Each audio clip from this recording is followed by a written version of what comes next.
Boa noite. Muita luz para todos. E que esta luz divina nos acompanhe sempre, né? Estamos reunidos em nome de Deus, com muita alegria mesmo, muito amor e muita certeza. Certeza de que Deus está com a gente. E então é a certeza da misericórdia, certeza da justiça, certeza do amor. E pedimos sempre aos mentores espirituais, pedimos sempre a inspiração da boa palavra. Quanto é importante a palavra, porque a palavra abençoa, a palavra conforta, a palavra nos traz paz. Então, que a gente seja sempre inspirados. Nós pedimos sempre a boa vontade para com a gente, a boa vontade para com o próximo, né? Sempre ter boa vontade na vida.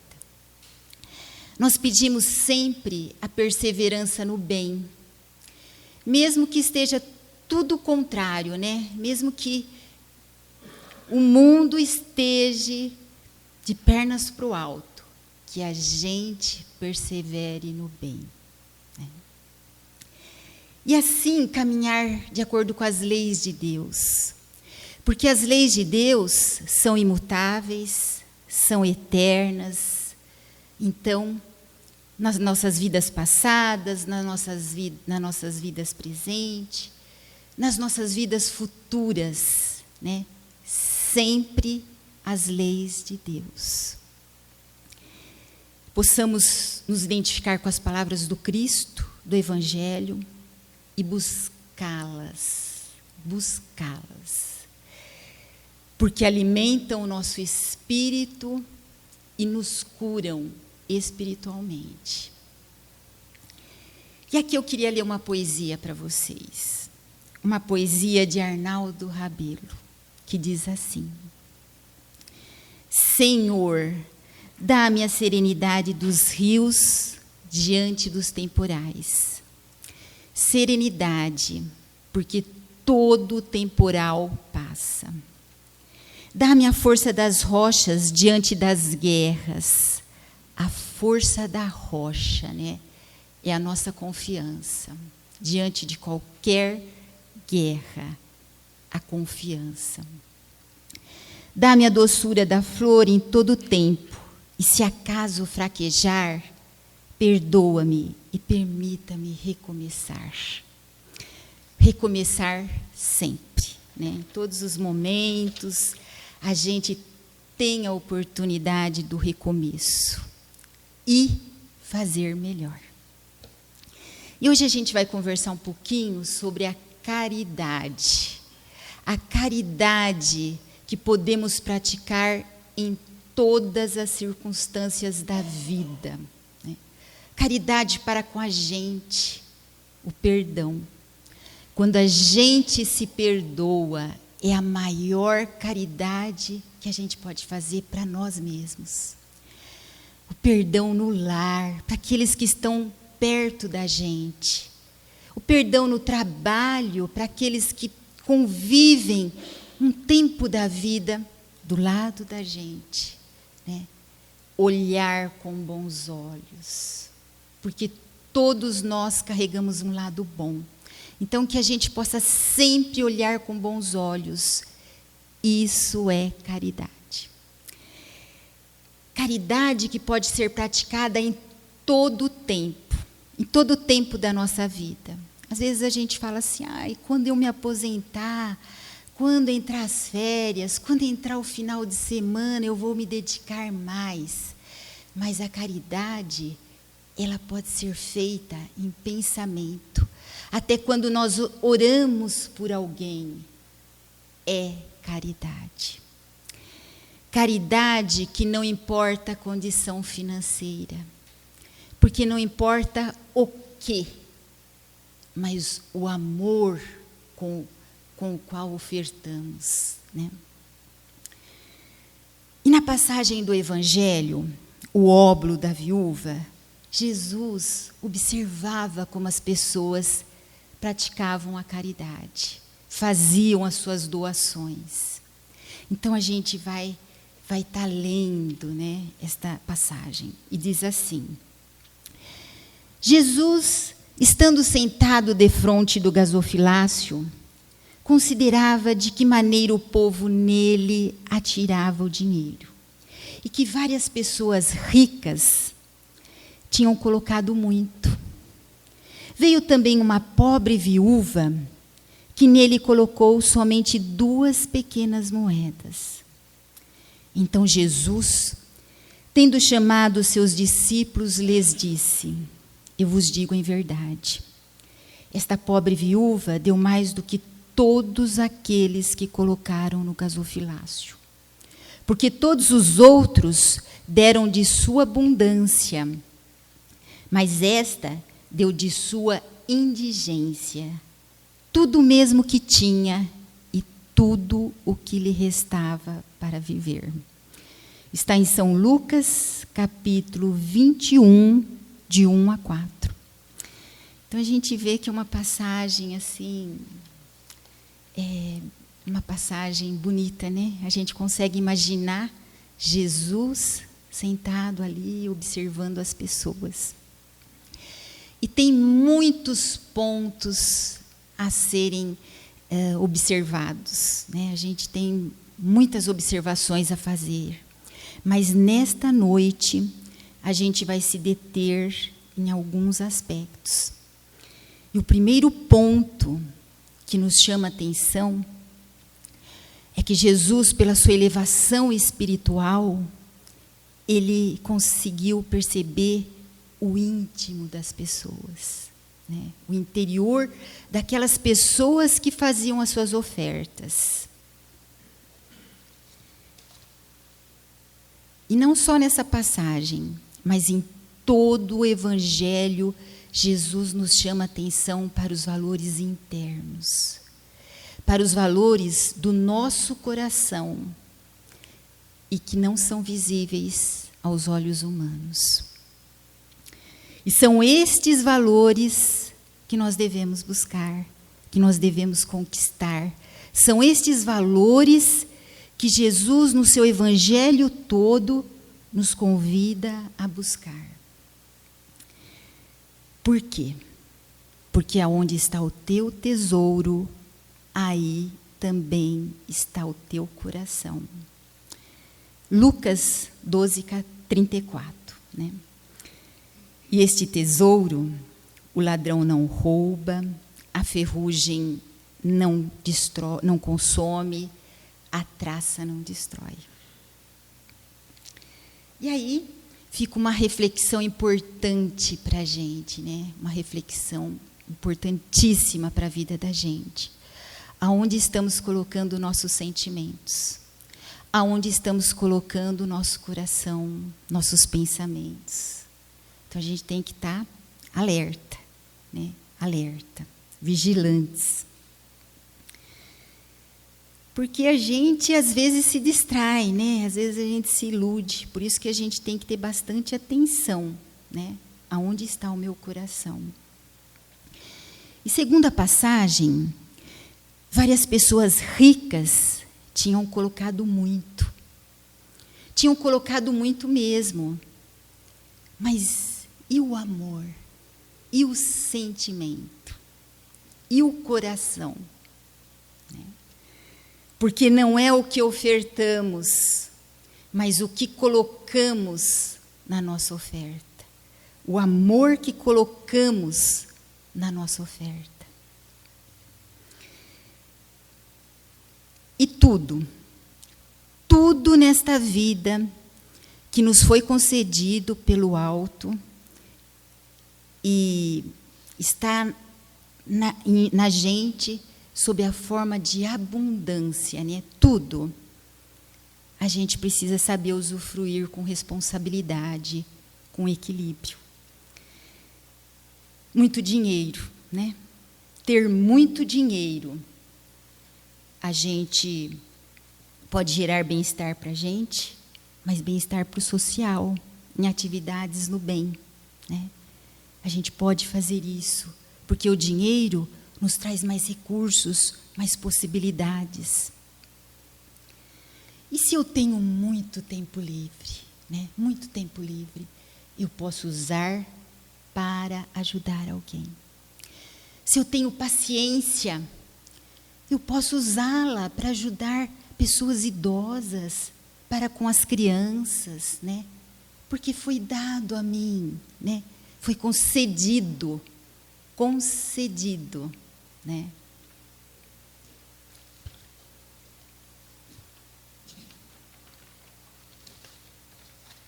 Inteligência. Às vezes a gente tem tanta facilidade com alguma coisa e a gente vê ao nosso lado uma pessoa com tanta dificuldade. Eu posso ajudar, né? Eu posso auxiliar. E aqui a gente lembra da parábola dos talentos, porque a parábola dos talentos, ela nos fala justamente sobre isso, sobre a multiplicação dos nossos talentos. Ou seja, né, usufruir dos bens concedidos por Deus, que são concedidos por um tempo. São concedidos por um tempo.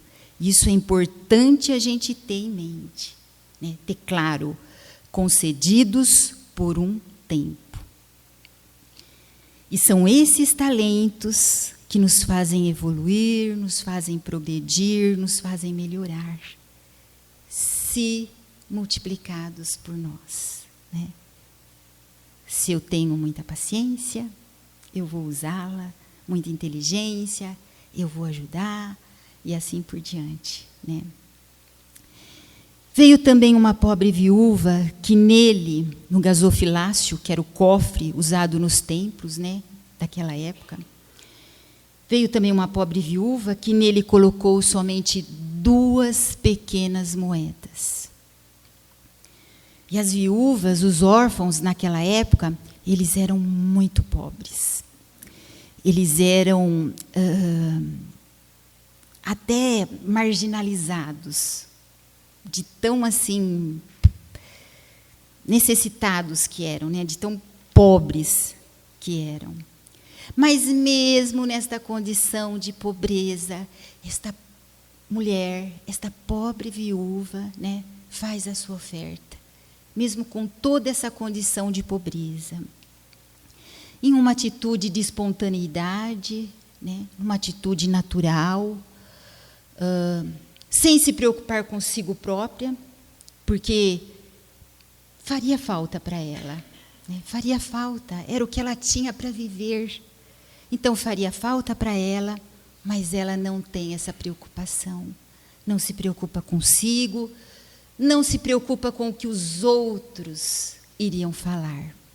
Porque tinha muita gente ali que estava só olhando, né? Estava só olhando.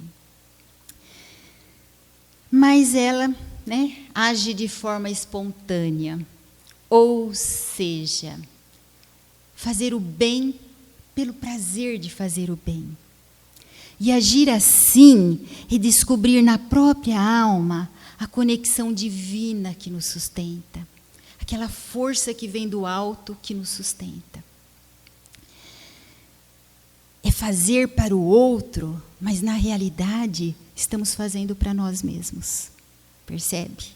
Estamos fazendo para o outro, mas na realidade o maior beneficiário somos nós mesmos.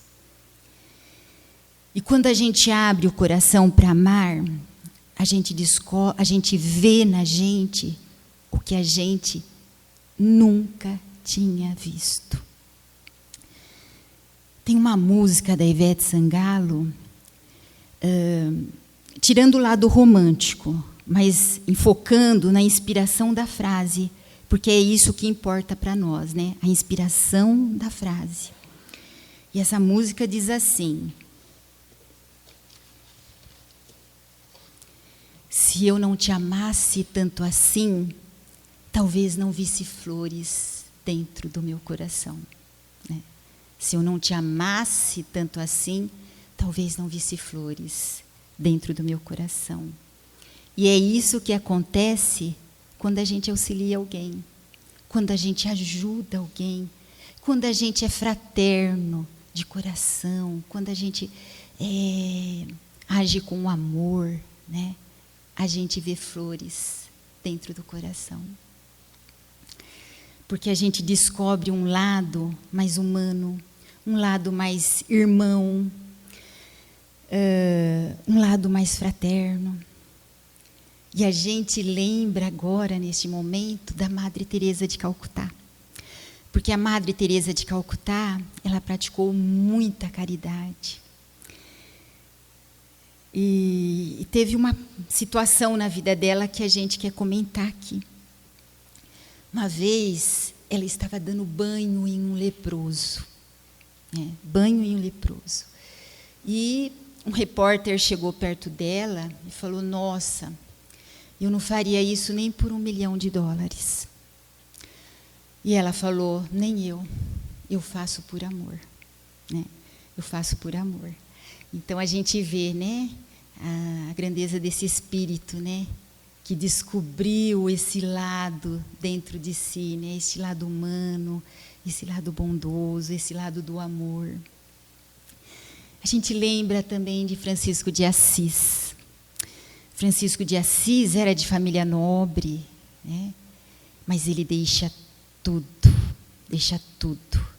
para viver uma vida de humildade, de simplicidade, ao lado dos mais pobres, porque descobriu em si a conexão divina que sustenta, a força que vem do alto.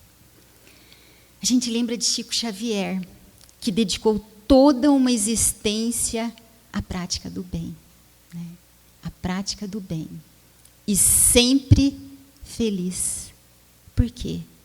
Porque descobriu dentro de si flores, né? Digamos assim, flores que perfumam as mãos de quem faz e todo o ambiente, né?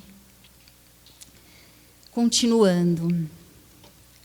Mas esta viúva deu de sua indigência, deu mesmo o que tinha e tudo o que lhe restava para viver. Né? Quando a gente passa por um sofrimento, a gente consegue entender o sofrimento do outro. Quando a gente passa por uma dificuldade grande, a gente entende a dificuldade do outro. A minha dor é igual à do outro. E aí, nós passamos a ressignificar a vida, né? A refletir, mudar valores, aproximar mais de Deus. E à medida que evoluímos, a qualidade do nosso amor evolui também, né? É conseguir amar o outro como a si próprio. À medida que evoluímos, a qualidade da nossa fé também evolui. A confiança em Deus passa a ser maior que as dificuldades. A gente vê naquela passagem que ela deu tudo, a viúva deu tudo o que tinha para viver. Né? O que é isso?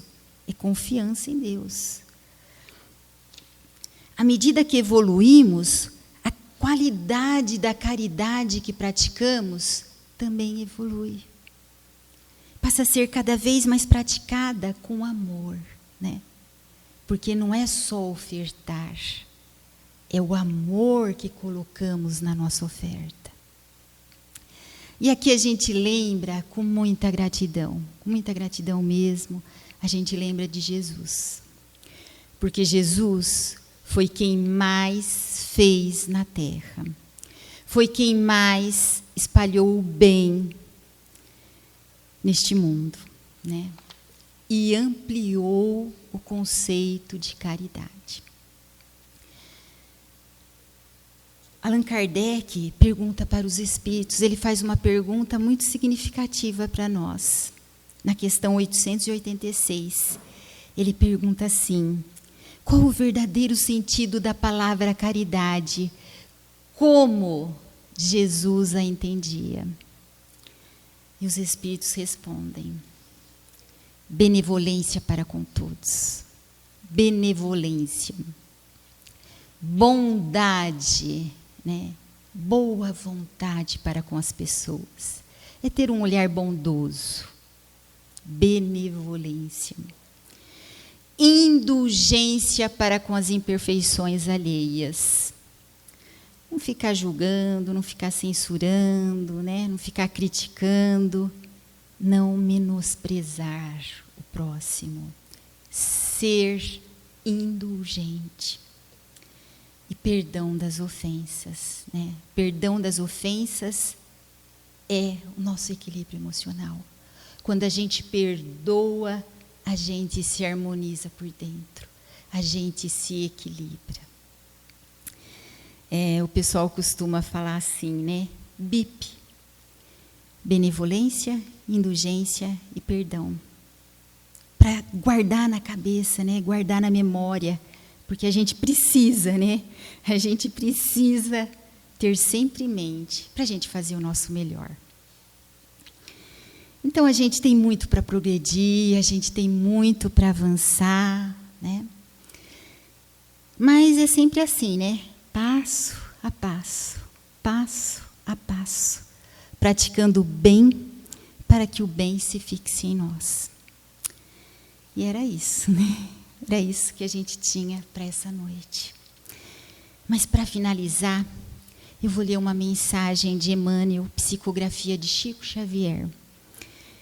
E diz assim: se sabes, atende ao que ignora, sem ofuscá-lo com tua luz. Se tens, ajuda ao necessitado, sem molestá-lo com tua posse. Se amas, não firas o objeto amado com exigências. Se pretendes curar, não humilhes o doente. Se queres melhorar o outro, não maldizes ninguém. Se praticas a caridade, não te trajes de espinho para não dilacerarem os que sofrem.